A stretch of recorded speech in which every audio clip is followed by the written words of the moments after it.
Sir. Hello all. నేను మీ Rachana Srungavarapu. Welcome to Federal Telangana.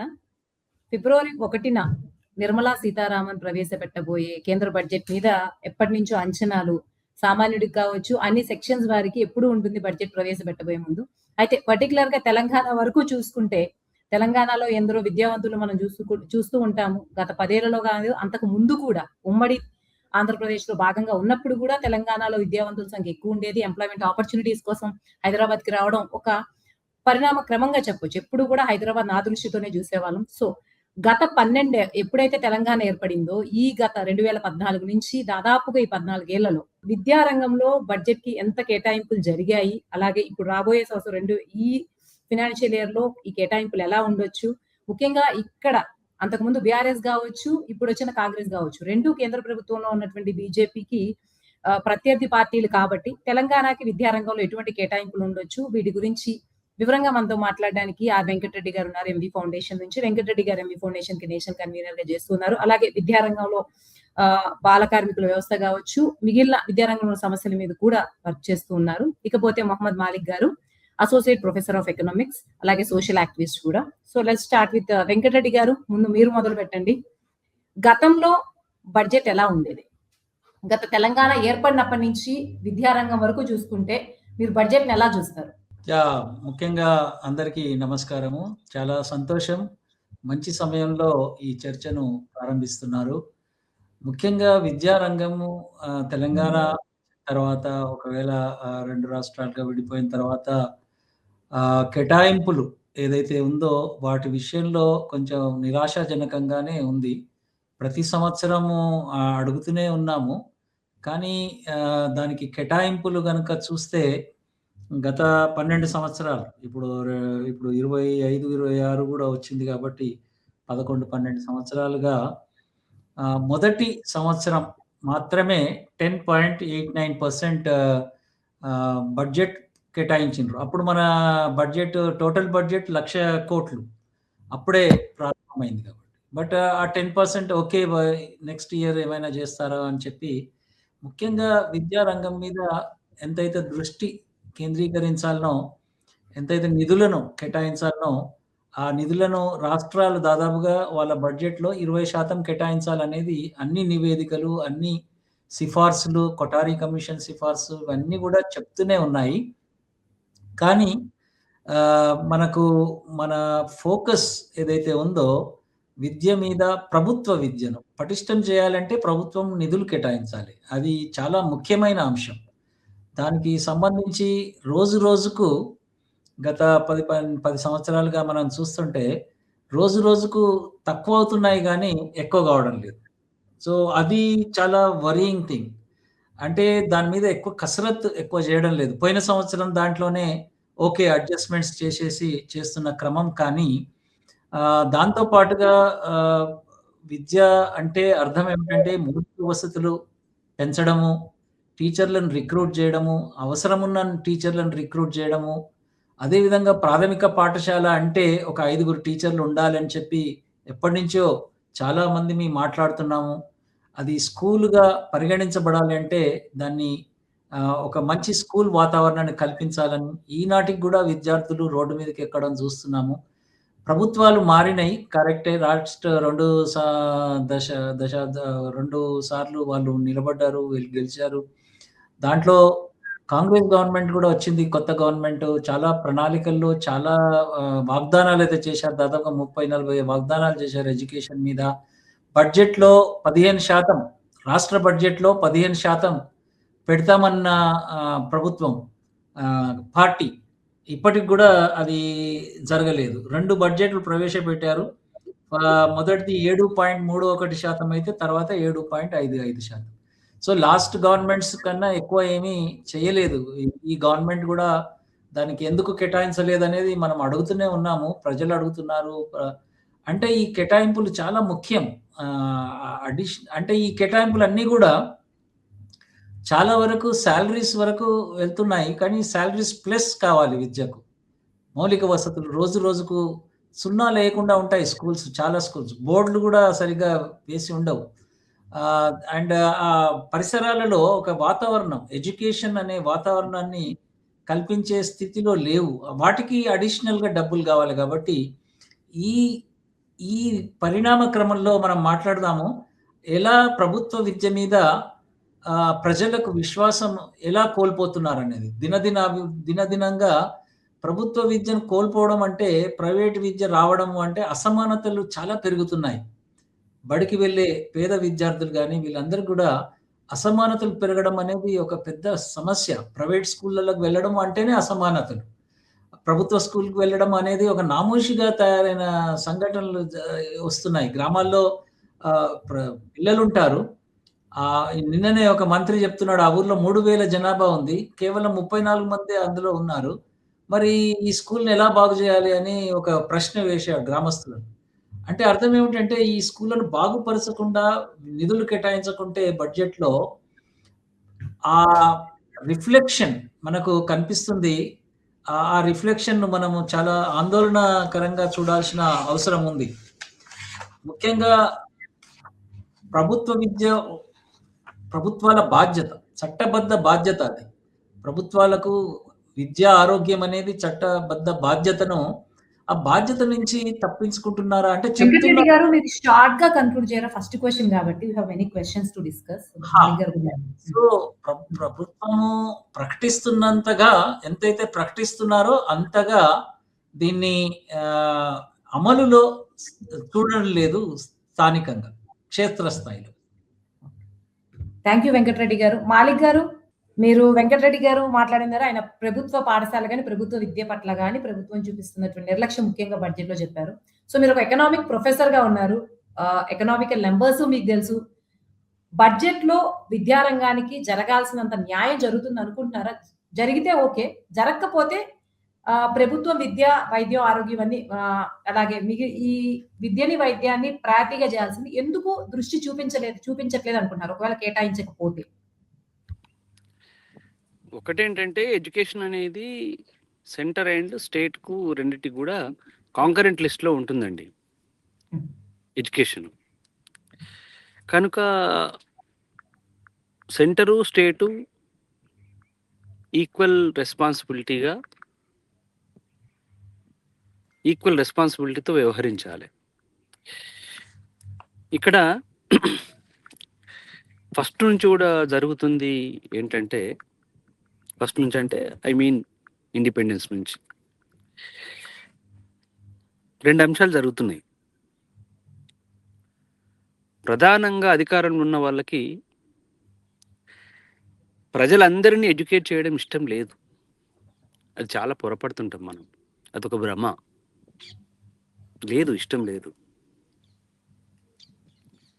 ప్రజలందరూ ఒకవేళ ఎడ్యుకేట్ అయితే వీళ్ళ పీటలు కదులుతాయి. అది వాళ్ళ భయం. First we have to understand.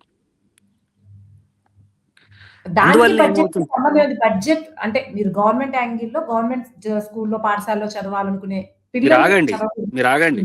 నేను చెప్పేదాకా వినండి. నేను చెప్పేది మొత్తం వినండి రచన గారు. మొత్తం వినండి. మొత్తం వినకుండా మీకు అంశం అర్థం కాదు. అయితే ఏమవుతుందంటే, ఎప్పుడైతే ప్రజల్ని ప్రజల కోసం ఏదో భ్రమలు, అంటే ప్రజలు భ్రమపడే విధంగా మేము విద్య కోసం చేస్తున్నామని చెప్పడం వేరు, ప్రజలందరినీ ఎడ్యుకేట్ చేయాలనే ఒక స్ట్రాంగ్ డిటర్మినేషన్ వేరు. గుర్తుపెట్టుకోండి. అందువల్ల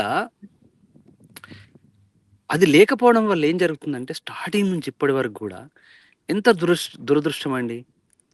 యాజ్ ఆన్ టుడే కూడా 100% లిటరసీని మనం సాధించలేకపోయాం. లిటరసీ అంటే ఏందో తెలుసా మీకు? జస్ట్ అర్థం చేసుకొని చదవడం, రాయడం రావాలి. అది కూడా 2011 సెన్సెస్, లేటెస్ట్ ఉన్న సెన్సెస్ మనకు 2011 సెన్సెస్.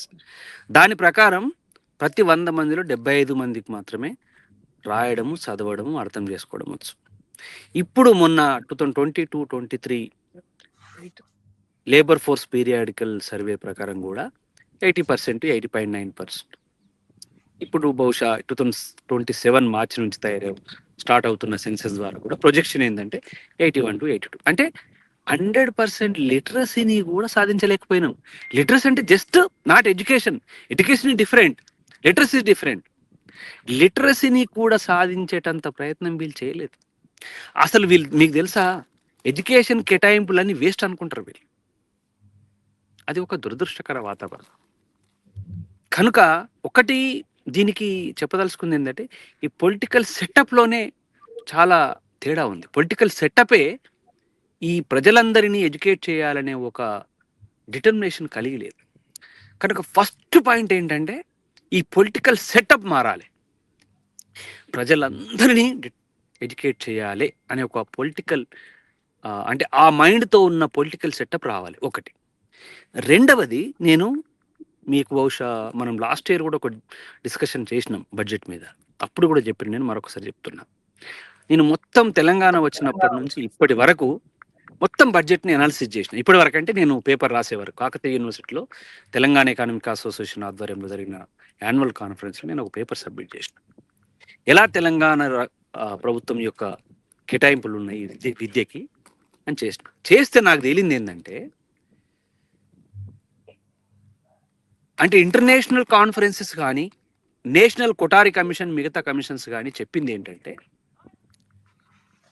టోటల్ గవర్నమెంట్ బడ్జెట్ ఎక్స్పెండిచర్లో 20% విద్యకు ఉండాలి అట్లీస్ట్. ఇక జీడిపిని తీసుకున్నప్పుడు అట్లీస్ట్ 6% ఉండాలి. ఇది వరల్డ్ వైడ్ కాన్ఫరెన్స్ చెప్పినాయి. వరల్డ్ వైడ్గా ఒక కాన్ఫరెన్సే జరిగింది, UN conference for education for all అనే కాన్ఫరెన్స్ జరిగింది. ఆ కాన్ఫరెన్స్ కూడా ఏం చెప్పిందంటే, ప్రతి గవర్నమెంటు అట్లీస్ట్ తన బడ్జెట్ ఎక్స్పెండిచర్లో 20% కేటాయించాలని చెప్పింది ఎడ్యుకేషన్కి. మొత్తం జీడిపి వాల్యూని తీసుకున్నప్పుడు 6% ఉండేలా చూసుకోవాలని చెప్పింది. 6% వాల్యూకు సమానమైన బడ్జెట్ అలొకేషన్ జరగాలని చెప్పింది. కానీ తెలంగాణలో నేను తెలంగాణ వచ్చింది కదా, తెలంగాణ వచ్చిన తర్వాత దురదృష్టవశాత్తు కేసీఆర్ గారు, అదృష్టవశాత్తు అది కొంత నేను జడ్జిమెంట్ చేయలేకపోతున్నా, కానీ ఆయన దృష్టి అంతా నీటిపారుదల ప్రాజెక్టుల మీదకి మరింది, రైతుల మీదకి మరింది. కారణం ఏంటంటే, సమగ్ర సర్వేలో తేలింది ఏంటంటే, తెలంగాణలో అందరికీ భూములు ఉన్నాయి. ఒక 20% తప్ప 80% వాళ్ళకి భూములు ఉన్నాయి. అది 1 ఎకరం కావచ్చు, 2 ఎకరాలు కావచ్చు, 5 ఎకరాలు కావచ్చు, 10 ఎకరాలు కావచ్చు, అంతకంటే ఎక్కువ కావచ్చు. కనుక వీళ్ళందరికీ ఏదో ఒక రూపంలో డబ్బు అందితే వాళ్ళందరూ నా ఓటు బ్యాంక్ అవుతారు అనుకున్నాను. కనుక రైతుల మీదకి, నీటిపారుదల ప్రాజెక్టుల మీదకి మళ్ళీ అది బాగానే ఉంది. కానీ అంతకంటే ముఖ్యమైనది ప్రజలను, వాళ్ళ యొక్క కెపాసిటీని పెంచడం, దాన్ని హ్యూమన్ డెవలప్మెంట్ అంటారు. అది పెంచేది కారణం ఏంది? ఒక ప్రాజెక్ట్ కడితే కమిషన్ వస్తుంది. నీకు ఎడ్యుకేషన్ టీచర్లు ఎవరు కమిషన్ ఇస్తారు? ఇవ్వరు. అది అప్పుడైనా ఇప్పుడైనా వర్తిస్తుంది. కేసీఆర్ ఒక్క 2 నిమిషాలకి. కనుక నేను గమనించింది ఏంటంటే, 2014 నుండి నేను 7 సంవత్సరాల బడ్జెట్లను అనాలిసిస్ చేసిన.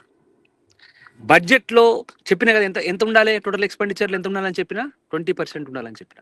మన మొత్తం యావరేజీ 10.9%, 11% కూడా కాలేదు. 11% బడ్జెట్ కేటాయింపులు కూడా చేయలేదు తెలంగాణ గవర్నమెంట్ ఎడ్యుకేషన్కి. ఇక మొత్తం జీడిపిలు ఎంత ఉండాలి?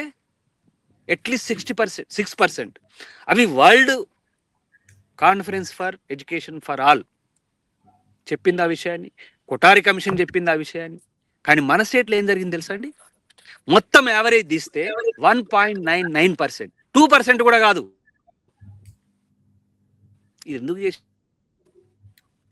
చేశారుకున్న అక్కసేంది గమనించాలి మీరు. ఈ దేశంలో క్యాస్ట్ ఉంది, ఈ దేశంలో కులం ఉంది. కేసీఆర్ తన కులం వాళ్ళంతా విద్యావంతులే. షెడ్యూల్ క్యాస్ట్ వాళ్ళు ఇంకా మొత్తం విద్యావంతులు కాదు, షెడ్యూల్ ట్రైబ్స్ కాదు, పీసీలు కాదు.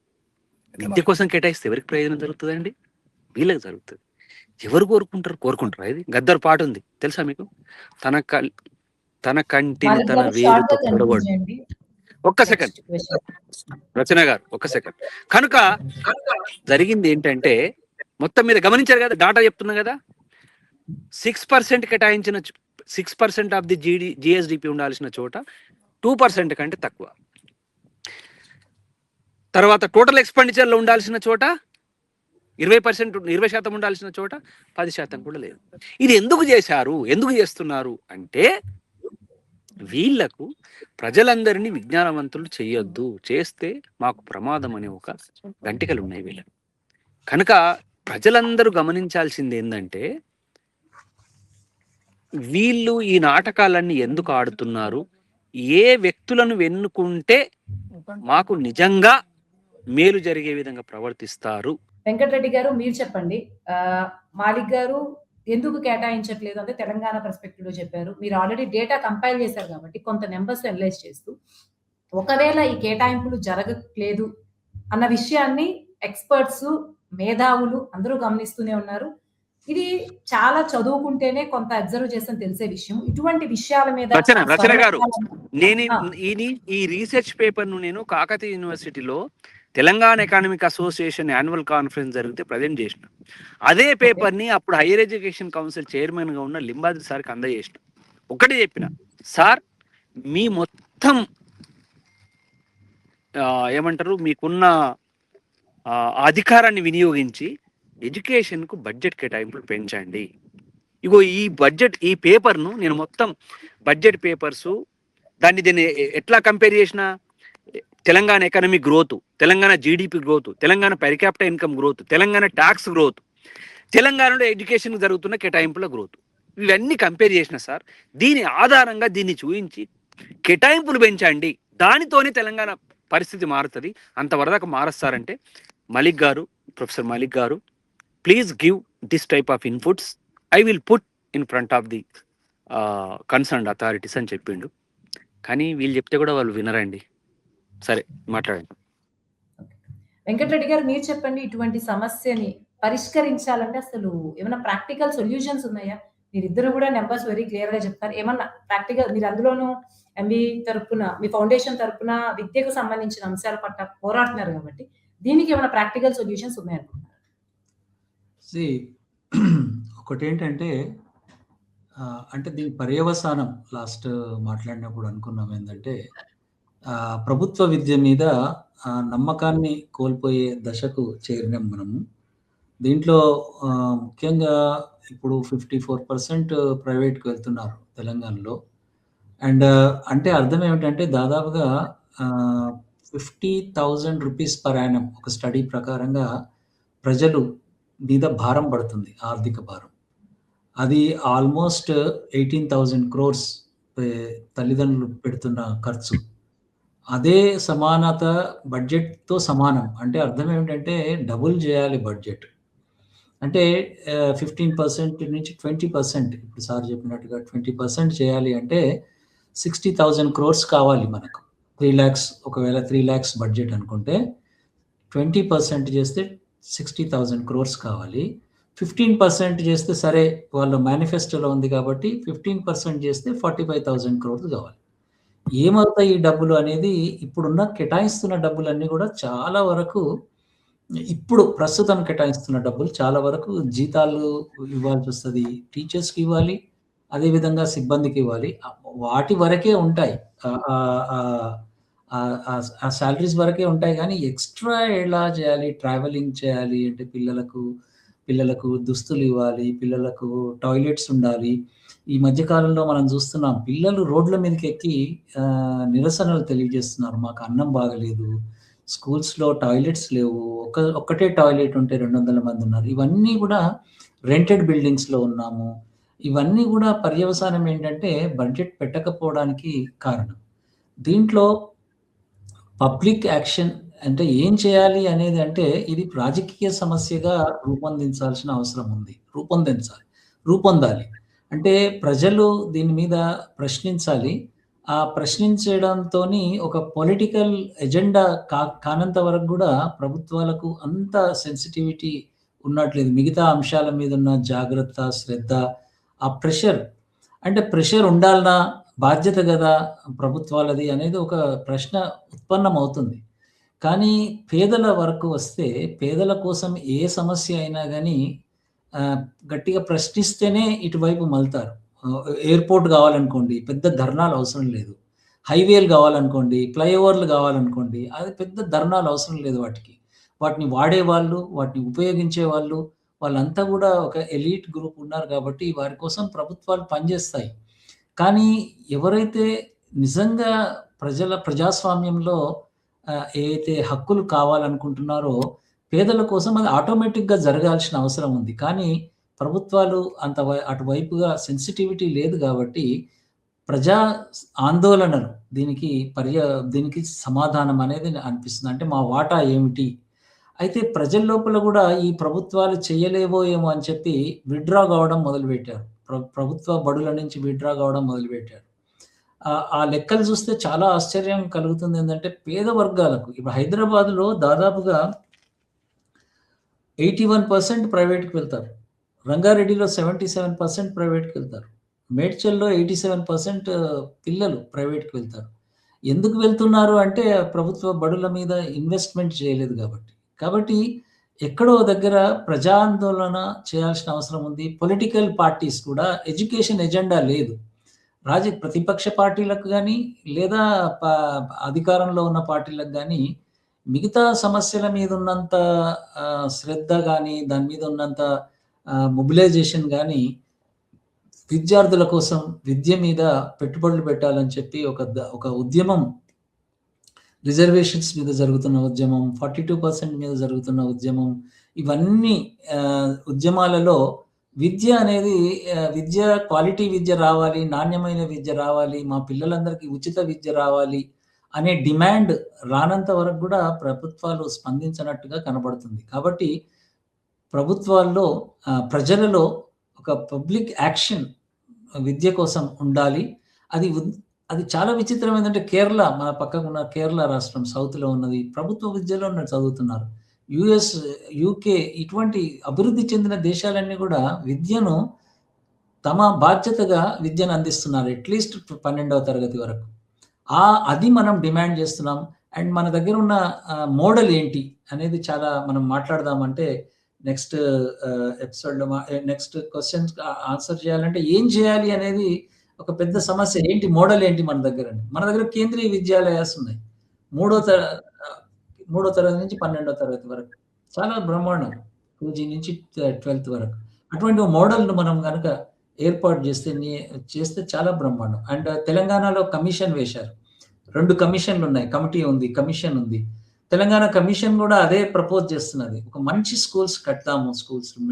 అప్పుడు గాని పిల్లలకు, తల్లిదండ్రులకు విశ్వాసం పెరుగుతుందని తెలంగాణ పబ్లిక్ స్కూల్స్ అనే ఒక కాన్సెప్ట్‌తోని వాళ్ళు ప్రపోజ్ చేశారు. దానికి ఇంత డబ్బు ఎక్కడి నుంచి వస్తుందనేది ఒక ప్రశ్న తలెత్తుతూనే ఉంది. ఆ డబ్బు ఎక్కడి నుంచి వస్తదనేది సమస్య కాదు. చేయాలనుకున్నప్పుడు ప్రజల కోసం ఇది ఇన్వెస్ట్‌మెంట్, ఇది ఖర్చు కాదు అనేది ముఖ్యమంత్రి గారు కూడా చెప్తున్నారు పదే పదే. కానీ ఆచరణకొచ్చినప్పుడు ఈ ప్రభుత్వ బడులను బాగు చేయాలి అని చెప్పి ఒక దృఢ రాజకీయ సంకల్పం అవసరం. ఆ సంకల్పం రావాలి అంటే రాజకీయంగా ఒక ప్రజా ఉద్యమాలు జరిగితేనే ఇది పరిష్కారం అవుతదనేది అనిపిస్తుంది. వెంకటరెడ్డి గారు కైండ్ ఆఫ్ సొల్యూషన్ ఇచ్చారు.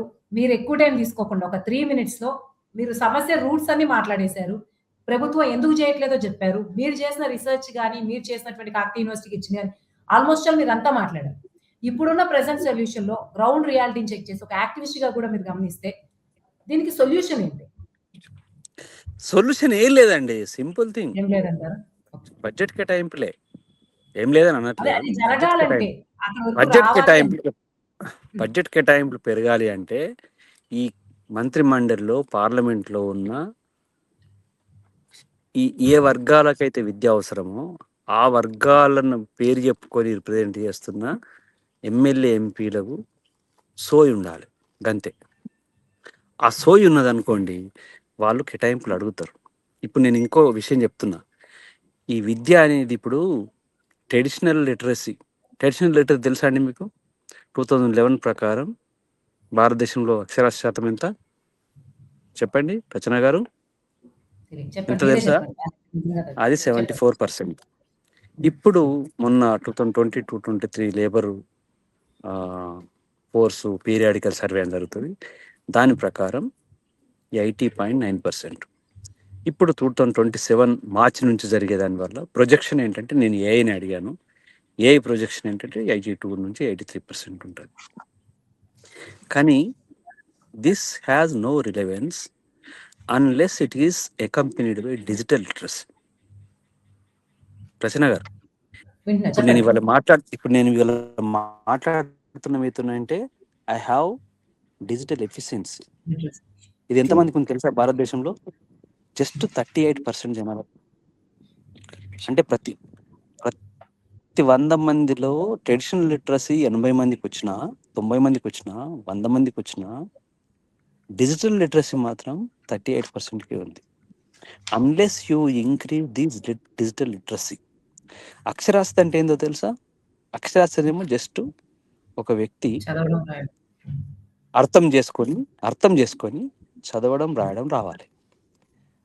It has lost its relevance unless it is accompanied by digital literacy now. What is digital literacy now? Digital literacy is the person should be able to use digital devices like you and me otherwise to achieve his her goals. ఇది ఇప్పుడు కావాలి. ఈ digital literacy భారతదేశంలో ఎంత తెలుసా? మీకు తెలుసా రచన గారు? జస్ట్ 38%. ఇప్పుడు ఈ 38%ను 80% ఏదైతే ట్రెడిషనల్ లిటరసీ ఉందో దానితో సమానంగా దీన్ని మారిస్తే తప్ప 2047 నాటికి ఇండియా వికసిత్ భారత్ కావాలనుకుంటుంది. వికసిత్ భారత్ అంటే ఏందో తెలుసా రచన గారు? తెలుగులో వికసిత్ భారత్ నేనే చెప్తా వినండి. వికసిత్ భారత్ అంటే అభివృద్ధి చెందిన భారతదేశం. అభివృద్ధి చెందిన డెవలప్డ్ నేషన్ కావాలంటే as on today definition is $14,000 per year per person. దాన్ని మనం రూపాయల్లో కన్వర్ట్ చేస్తే 14 lakhs per year per person. ఇండియాలో ఇప్పుడు ఎంత ఉంది తెలుసా రచన గారు? చెప్పండి. $2,500. అంటే ఎన్ని రెట్లు పెరగాలి? ఇంకా దాదాపు ఒక 7 రెట్లు 6 రెట్లు పెరగాలి. ఓకే, ఇది పెరగాలి అంటే అప్పుడు 14,000 అయితే అప్పుడు మనం వికసిత్ భారత్గా చెప్పుకుంటాం. ఇది జరగాలి అంటే డిజిటల్ లిటరసీ 38% ఉంది కదా, ఇది మనం ఈ ట్రెడిషనల్ లిటరసీకి సమానంగా 80%కు 90% లేదా 100% దీన్ని పెంచగలగాలి. అప్పుడు మాత్రమే భారత్ వికసిత్ భారత్గా మారుతుంది. అది జరగాలంటే ఏంది? 14% కూడా జరగచ్చు. $14,000 లేదా 14 lakhs రికార్డ్ ఇన్కమ్ కూడా కావచ్చు. ఎట్లా? ముఖేష్ అంబానీ యొక్క ఆదాయం ప్రతి సంవత్సరానికి కోట్లలో ఉంటుంది. రచన గారి ఆదాయం పర్లేదు, ఓకే, కానీ ఒక కూలీ చేసే వ్యక్తి యొక్క వ్యవసాయ కూలీ యొక్క ఆదాయం సంవత్సరానికి ₹1,00,000 ఉంటుంది. ఈ 1,00,000ను ఆ కోటిని 2 చేసేసి, కోటి 1,00,000గా చేసేసి, దాన్ని డివైడెడ్ బై 2 చేసేసి ఏం చెప్తారు? ఇద్దరికి కలిసి 50 లక్షల ఆదాయం ఉందని చెప్తారు. ఇది యావరేజ్ పర్ క్యాపిటల్ ఇన్కమ్. అట్లా 2047 నాటికి వికసిత్ భారత్ అయిపోయింది అని చెప్తారు. అప్పుడు ఏమవుతుంది? వికసిత్ భారత్ నేమ్కి ఉంటుంది, కానీ యాక్చువల్గా ఈ యొక్క వ్యవసాయ కూలీ యొక్క బతుకు అక్కడే ఉంటుంది. కనుక ఇప్పుడు జరగాల్సింది ప్రధానంగా ఏంటంటే, ఈ ఎవరైతే 38% అన్నాను కదా, 38% డిజిటల్ లిటరసీ ఉంది అంటే డిజిటల్గా యూజ్ చేసే కెపాసిటీ ఉంది. ఎవరికి? 38%కే. 38% అంటే జస్ట్ యావరేజే. నేను మొన్ననే ఒక పేపర్ కోసం ఒక సర్వే చేసిన. ఆ సర్వే చేస్తే కొన్ని కమ్యూనిటీలు, ఇది ఎంత వరల్డ్ డివైడ్ ఎంత ఉంది తెలుసా? డెవలప్డ్ కంట్రీస్లోనేమో 75% డిజిటల్ లిటరసీ, అండర్ డెవలప్డ్ కంట్రీస్లోనేమో 26% లిటరసీ. అది ప్రపంచవ్యాప్తంగా చూసినప్పుడు రాష్ట్రాలలో ఢిల్లీలో 94% ఉంది డిజిటల్ లిటరసీ. వెస్ట్ బెంగాల్, బీహార్కి వచ్చినప్పుడు మళ్ళీ 55-56 ఉంది. యావరేజ్గా వరల్డ్ వైడ్ కూడా 55-56%, 60% ఉంది. అంతేకాదు, ఉమెన్లో కూడా జెండర్గా చూసినప్పుడు కూడా ఉమెన్లో 26% ఉంది. యూత్లో కూడా మొత్తం యూత్లో 28%కే డిజిటల్ లిటరసీ ఉంది. అంటే నేను అనేది ఏంటంటే వికసిత్ భారత్ సాధించాలి అంటే జస్ట్ వికసిత్ భారత్ సరిపోదు, ఇంక్లూజివ్ వికసిత్ భారత్ కావాలి. ఇంక్లూజివ్ వికసిత్ భారత్ అంటే ఇప్పటి వరకు ఉన్న డిసడ్వాంటేజెడ్ సెక్షన్స్ ఏవైతే ఉన్నాయో అవన్నీ కావాలి. 38% యావరేజ్ అంటున్నాం కదా, ఈ 38% యావరేజ్ అనేది అన్ని సెక్షన్స్లో లేదు, అన్ని ప్రాంతాల్లో లేదు. రూరల్లో 26% ఉంటే అర్బన్లో 60% ఉంది. రూరల్ అర్బన్ డివైడ్ గ్యాప్ పూడ్చాలి. ఉమెన్ అండ్ మెల్, నేను ఎంక్వైరీ చేశాను, దీని గురించి రీసెర్చ్ చేశాను, ప్రైమరీ డేటాకు వెళ్ళాను. దాంట్లో అమ్మకేమో చిన్న ఫోన్ ఉంటుంది, అన్నకేమో స్మార్ట్ ఫోన్ ఉంటుంది, మళ్ళీ చెల్లెకేమో ఫోనే ఉండదు. ఇది చాలా ఫ్యామిలీస్లలో పరిస్థితి, అంటే జెండర్ గ్యాప్ ఉంది. అదేవిధంగా నేను తెలంగాణ విషయంకి వచ్చినప్పుడు ఒక రెడ్డి కమ్యూనిటీ ఇంటికి వెళ్ళాను. కనుక నేను చెప్పేది ఏంటంటే డిజిటల్ లిటరసీని not only this parallel traditional literacy, digital లిటరసీని పెంచడానికి గవర్నమెంట్ ఇంక్లూజివ్ డెవలప్మెంట్ యాక్సెప్ట్తో ఈ గ్యాప్స్ను పూరించే విధంగా బడ్జెట్ కేటాయింపులు జరిపి డిజిటల్ లిటరసీని పెంచితే ఈ ట్రెడిషనల్ లిటరసీతో పాటు డిజిటల్ లిటరసీని పెంచాలి. దట్టు ఏంటి, ఈ 2027 మార్చ్ నుండి స్టార్ట్ అవుతున్న సెన్సెస్లో ఈ డిజిటల్ లిటరసీకి సంబంధించిన కాలం పెట్టాలి. అందులో ఏ కమ్యూనిటీస్ డిజిటల్ లిటరసీలో వెనుకబడి ఉన్నాయో చూడాలి. వారికంటూ స్పెషల్ ప్రోగ్రామ్స్ ఫ్రేమ్ చేయాలి, వాటికి స్పెషల్ కేటాయింపులు జరపాలి. అప్పుడే మనం 2047 వికసిత్ భారత్ను సాధించగలం. అది చేయకుండా నిర్మలా సీతారామన్ కానీ ఇంకెవరైనా కానీ ఈ యొక్క వికసిత్ భారత్ను సాధించలేము. ఒకవేళ సాధించినా అది ఇంక్లూజివ్ వికసిత్ భారత్ కాదు, అది కేవలం మనో వికాస్ భారత్ అవుతుంది, లేదా మనువాది వికాస్ భారత్ అవుతుంది, కానీ ఇంక్లూజివ్ భారత్ మాత్రం కాదు. కంక్లూడ్ కూడా చేస్తారు. ఫైనల్ గా వెంకటరెడ్డి గారు మీరు కంక్లూడ్ చేయండి, దాంతో చర్చ ముగిద్దాం.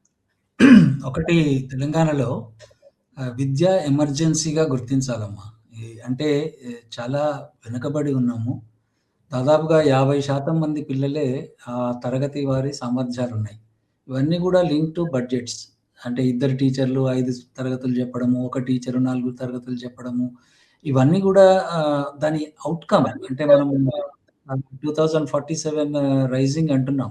సో వీళ్ళందరినీ మనం తయారు చేయకపోతే వీళ్ళందరూ ఎంప్లాయ్మెంట్లో అనార్గనైజ్ సెక్టర్గా తయారవుతారు. అంటే దాని పర్యవసానాలు చెప్తున్నాను. ఇప్పుడు ఇన్వెస్ట్మెంట్ చేయకపోతే అసంఘటిత రంగ కార్మిక వర్గం తయారవుతారు, కానీ సంఘటితమైన ఇండస్ట్రీస్లో మన వాళ్ళు వెళ్ళరు. ముఖ్యంగా తెలంగాణ ఇప్పుడు హైటెక్ సిటీ ఇక్కడంతా చూస్తే మనము అక్కడ వెళ్తే అక్కడ లోపల ఆఫీసర్లో ఉన్న వాళ్ళు వేరే, ఈ అద్దాలు తుడిచే వాళ్ళు వేరే. మన వాళ్ళు అంతా తెలంగాణ వాళ్ళందరూ కూడా బయట ఉన్నారు, చాలా క్లాస్ 4 ఎంప్లాయీస్గా ఉన్నారు. కాబట్టి ఫౌండేషన్ లెవెల్లో చాలా ఇన్పుట్ ఇవ్వాలి. ఆ ఇన్పుట్ కోసం బడ్జెట్స్ పెంచాల్సిన అవసరం ఉంది. మొదలుగా ముఖ్యమంత్రి గారు దీన్ని రాజకీయ సమస్యగా దీన్ని పరిగణించాలి. దీన్ని ముఖ్యంగా ఇది పొలిటికల్ ఇష్యూగా తీసుకుంటేనే ఇది ఎమర్జెన్సీగా చూడాలి. ఇది ఇంకోటి, నిజమైన అంకెలు కానీ ఇవన్నీ కూడా వినడానికి ముఖ్యమంత్రి లాంటి వాళ్ళు వినడానికి సిద్ధంగా ఉండాలి.